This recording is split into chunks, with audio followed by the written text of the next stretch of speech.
سلام عليكم. وعليكم السلام ورحمة الله وبركاته. وعليكم السلام. وعليكم السلام يا اخوان، حياكم الله. اتفضل يا ثواب، اتفضل حبيبي. الله يحفظكم استاذنا العزيز، الله يبارك فيكم. صراحة تقولون بوجود هناك إجماع على بيعة أبي بكر وعلي عليه السلام والعباس في صحيح مسلم، يقولان على أبي بكر كاذبا آثما غادرا خائنا، فأين الإجماع المدعى وأين عدالة جميع الصحابة ونظرية عدالة جميع الصحابة؟ والله سؤال قيم جدا، بس لي سؤال تاني حلو. وسؤالي لما قال العباس لعلي أو لأبي بكر لعمر، لما قال احكم بينه وبين هذا الآثم الغادر الخائن، كان صادق أم كاذب؟ تمام. لما قال عن علي كذلك كان صادق؟ تمام. في حال كان صادق سقطت نظرية عدالة جميع الصحابة، في حال كان كاذب سقطت نظرية عدالة جميع الصحابة. بالحالتين نظرية عدالة جميع الصحابة ساقطة أستاذنا العزيز. ونلزمكم بكتبكم، وهذا الكلام كله في صحيح مسلم. حبيبي وانا معك ان شاء الله. دلوقتي علي بن ابي طالب يعلم العلم المطلق، يعلم ان النبي صلى الله عليه وسلم سيقتل على يد ابي بكر وعمر وعائشه وحفصه، يعلم ولا لا يعلم؟ طبعا هذا اتهام غير وارد ولا نقول به، ولا أرجو أن يكون الكلام في نظرية عدالة جميع الصحابة، ولا تشرع ولا تفرع في الموضوع أستاذنا. عفوا، من المتكلم معي؟ أحمد نور.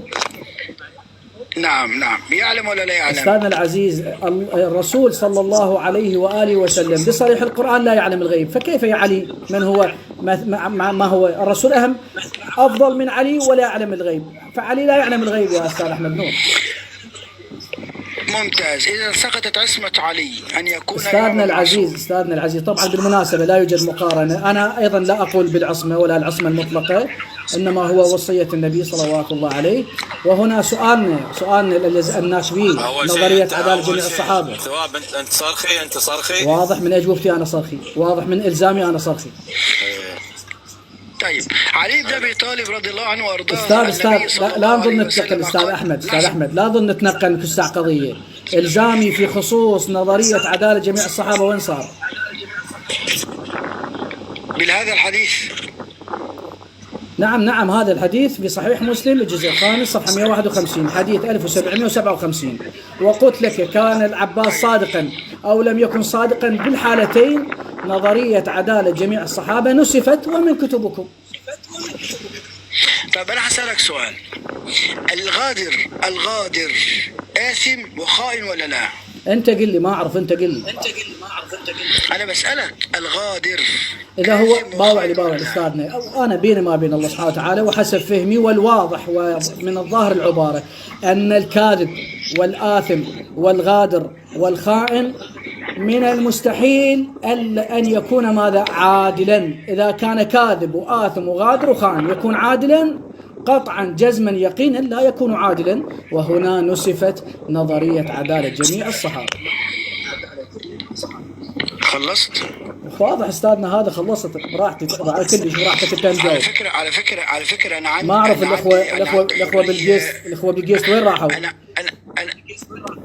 هم نزلوا، هم زعلوا مني ان انا ما يردونك تحاور صرخي يعني. ما يردونك تحاور صرخي. لا عادي والله، عادي حبيبي. لو اكيد في ظروف عندهم في النت ولا شيء. الان انا سألتك سؤال. نعم. الغادر آثم خائن؟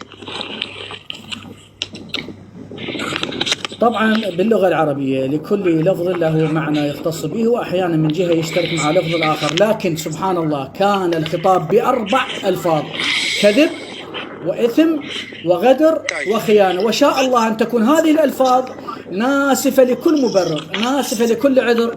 وبشكل واضح نظرية عدالة جميع الصحابة ومن كتبكم نسفت يا أستاذ.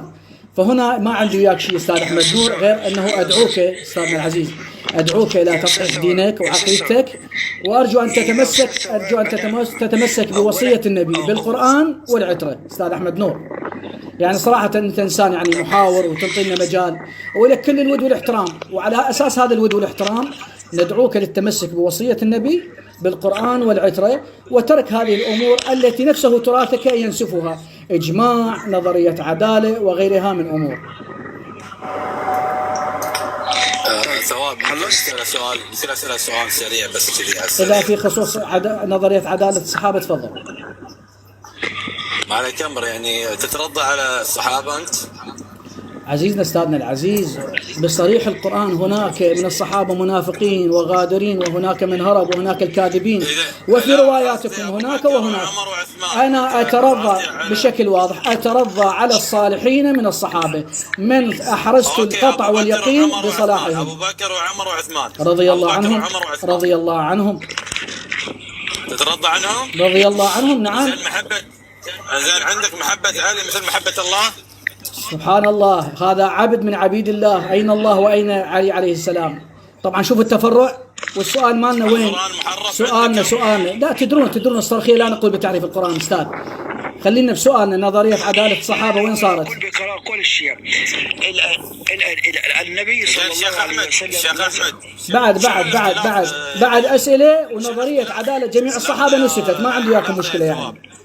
دقيقة الشيخ أحمد، هو يعني الصرخي أنا يعني من أسئلتي له أنه يعني يترضى على الصحابة وما يطعن فيهم، وترضى على أم المؤمنين بعد. يعني إنسان الله يقول هي أمي، الله يقول هي أمي. شنو الاختلاف اللي بينه وبينه؟ شنو الاختلاف؟ الاختلاف بيننا وبينكم احنا تمسكنا بالقرآن والعترة وصية النبي، وأنتم اخترعتم نظرية عدالة الصحابة ورحتم تأخذون منهم الدين. الإمامة يعني بس؟ أستاذنا العزيز، موضوعنا نحن تمسكنا بالوصية، وأنتم اخترعتم نظرية اسمها عدالة الصحابة، واخترعتم ماذا؟ أمور تخالف القرآن بشكل واضح. لا طيب، بالنسبة لعدالة الصحابة، النبي صلى الله عليه وسلم ما جاء في صحيح مسلم بقول علي أو ظن علي في أبي بكر وعمر بأنهما آثمان غادران كاذبان، وقول العباس لعلي في حضرة عمر كاذب آثم غادر، هذه ألفاظ لا تحتمل، أو الذين يقولون هذا الكلام لا يقصدون المعنى الحرفي من هذا اللفظ، وإلا آثم غادر، آثم كاذب خائن، هذه ألفاظ معتاد عليها لبيان أو التعبير عن الضجر، ولو كان الأمر مقصود منه الحرف فكلمة واحدة تكفي لهؤلاء، وإن كان المقصود بالمعنى الحرفي. يعني ليه أنا سألتك الغدر آثم وخائن ولا لا؟ أستاذنا العزيز بشكل واضح، مع احتراماتي لهذا، نعم مع احترامي لهذا التبرير اللي عندك والذي تقول غير معني، لكن أذكرك أنه 3 شهادات ليست شهادة واحدة. يا أستاذ ثواب، نعم يا أستاذ ثواب، نعم. يعني أنا دلوقتي بسيبك تتكلم وبدك حريتك تتكلم. لا والله ما تكلمت وما قاطعتني، ولكن عندما كان الخطاب على أساس سؤال جاوبتك. طيب أنا لسه ما خلصتش كلام. نعم. ليش أنا لما سألتك سؤال وقلت لك الغادر خائن وآثم ولا لا؟ طب الغادر آثم وخائن ولا لا؟ أكيد من يغدر فهو أيضا من مصادقه الإثم يا أستاذنا يا عزيز، ومن مصادق الخيانة، لكن لكل لفظ معنى في اللغة العربية. أستاذنا بس سؤال، هل معنى كذب نفسه نفس المعنى أنه هو الإثم؟ لا. هل معنى الإثم نفسه معنى الغدر؟ لا. لكن شاء الله أن تكون الرواية فيها 3 شهادات، 3 وليست واحدة حتى تقول مقصودة أو غير مقصودة. الأولى من العباس تجاه علي، والثانية من العباس وعلي تجاه أبي بكر، والثالثة من علي والعباس تجاه عمر. صراحة الكلام واضح والشهادة واضحة، أنا ما عندي وياك شيء، وصراحة وبكل أريحية أقول لك من جهتي وحسب أستاذنا، من جهتي وحسب كتبك، دعني أكمل، أنت ما قبل تعارض منك. من جهتي وحسب هذا الكتاب وحسب صحيح مسلم، نظرية عدالة جميع الصحابة نسفت من كتبكم وبإقراركم، وشكرا جزيلا وكل التحايا لك أستاذ أحمد نور.